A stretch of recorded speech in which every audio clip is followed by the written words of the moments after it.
Abu Dhabi police ने छोटे बच्चों को वाहन में लेकर यात्रा करने पर चेतावनी दी है। अधिकारियों ने कहा है कि इस दौरान बच्चों की सुरक्षा सुनिश्चित करना काफी जरूरी है। 10 वर्ष से कम उम्र के बच्चों को वाहन के आगे वाले सीट पर बिठाना मना है। अधिकारियों के मुताबिक यह आदत खतरनाक साबित हो सकती है। यह बच्चों के हिसाब से सुरक्षित और सही भी नहीं है। 10 वर्ष से कम बच्चों को पिछले सीट पर बिठाएं और सीट बेल्ट का इस्तेमाल जरूर करें। इस मामलों के नियमों के उल्लंघन पर 180 वाहन चालकों पर जुर्माना लगाया गया है। यूएई में कामगारों के हक में सुरक्षित फैसला आ गया है। Ministry of human resource and emirates ने हाल ही में 2022 का मिनिस्ट्रियल रिजोल्यूशन नंबर 43 जारी करते हुए WPS के लिए एक नया अपडेट लॉन्च किया है।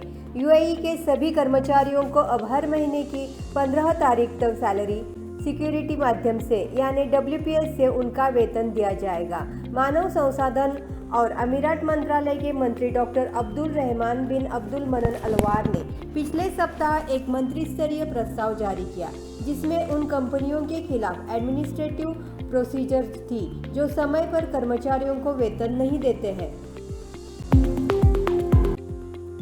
खोरफकान सिटी म्यूनिसिपैलिटी ने घोषणा की है कि वहां पेड पार्किंग सिस्टम 15 अगस्त से लागू हो जाएगा। बताया गया है कि Sheikh Khalida street, Khor Fakkan corniche, Rafisah dam area और शीज गार्डन में पे पार्किंग सेवाओं को शुरू किया जाएगा। नगर पालिका ने ये घोषणा की है कि शारजा नागरिक जो 60 वर्ष से अधिक के हैं उन्हें निःशुल्क पार्किंग स्पेस के इस्तेमाल की अनुमति होगी।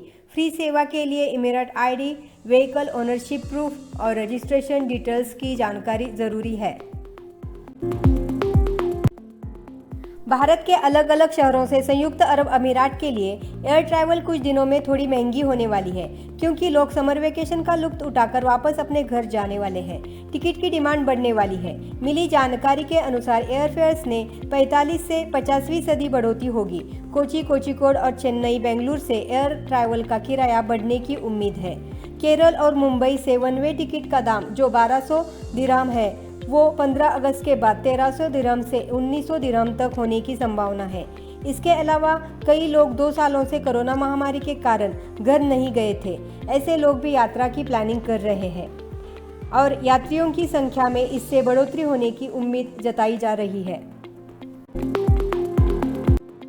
वेज प्रोटेक्शन सिस्टम यानी WPS आखिर है क्या? WPS ये एक इलेक्ट्रॉनिक सैलरी ट्रांसफर सिस्टम है जो संस्थानों को, बैंकों, ब्यूरो डी चेंज और फाइनेंशियल इंस्टीट्यूशन को सेवा देने के लिए अप्रूव्ड एंड अथोराइज्ड के जरिए पेड करने की अनुमति देती है। प्राइवेट सेक्टर्स के एम्प्लॉयर्स को WPS के नियमों को बाकायदा मानना ही होता है। इन नियमों के अनुसार सभी कर्मचारियों के वेतन का पेमेंट निर्धारित डेट पर WPS के माध्यम से किया जाना चाहिए।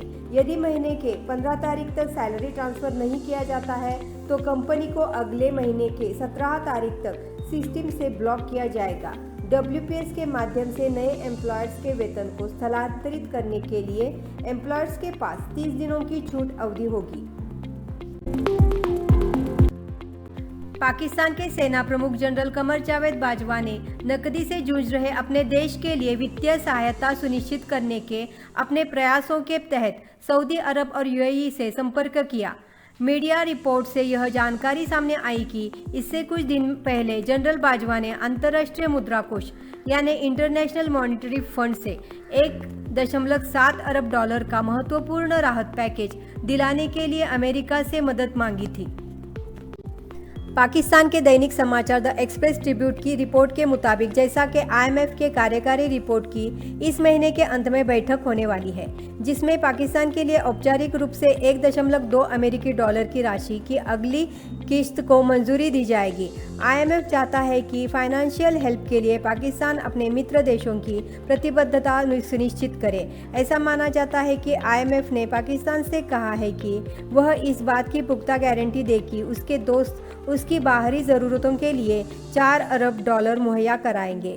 द एक्सप्रेस ट्रिब्यूट की रिपोर्ट में कहा है कि पाकिस्तान आवश्यक धन मुहैया कराने के लिए सऊदी अरब, UAE और चीन जैसे प्रमुख सहयोगी के साथ बातचीत कर रहा है। UAE के स्वास्थ्य और रोकथाम मंत्रालय ने रविवार को कोविड-19 के कुल 945 नए केसेस के साथ साथ 980 लोगों की रिकवरी दर्ज की। कोरोना के प्रसार को रोकने के लिए अब तक यूएई में कुल 178.7 मिलियन से अधिक टेस्ट काफ़ी कम समय में किए जा चुके हैं। पिछले 24 घंटों में यूएई में कोविड-19 के कुल 1,91,532 एडिशनल टेस्ट किए जा चुके हैं, जिसके माध्यम से नए केसेस का पता लगाया गया। देश में अब तक कुल 17,86,99,047 टेस्ट किए जा चुके हैं। इसके साथ 7 अगस्त को यूएई में कोविड-19 के मामलों की कुल संख्या 9,98,714 हो गई, जबकि कुल रिकवर्ड लोगों की संख्या 9,70,608 हो चुकी है। वहीं एक्टिव केसेस की संख्या 18,769 तक पहुंच गई है।